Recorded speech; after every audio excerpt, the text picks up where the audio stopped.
แมคโครอันนี้รถเทดัมหรือรถดัมนะคะรถบรรทุก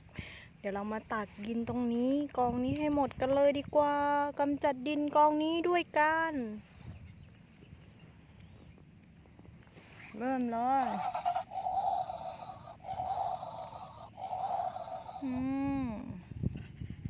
ตู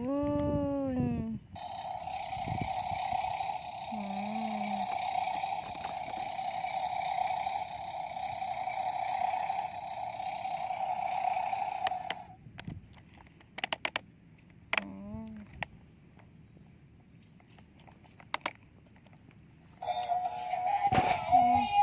ว้ายไม่ได้เลย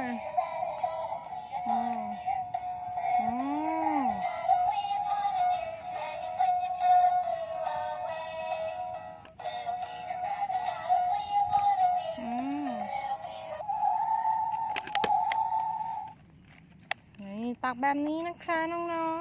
งๆ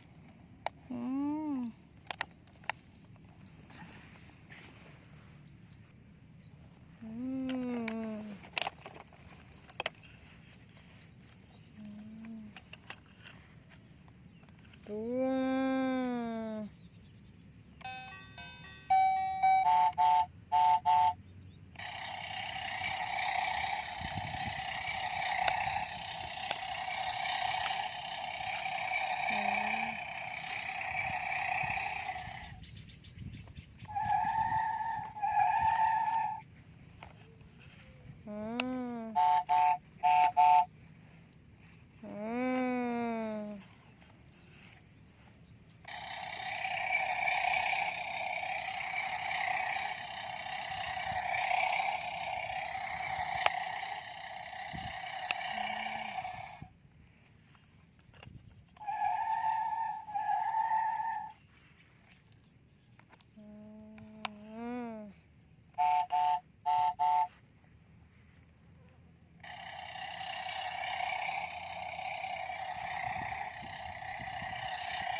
นี่นะคะ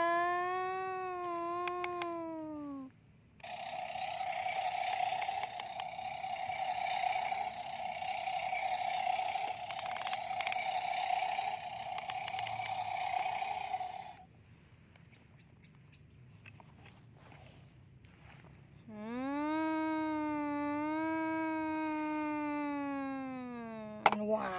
วโอเคบายบายอย่าลืมกด subscribe ให้ด้วยนะคะบ๊ายบาย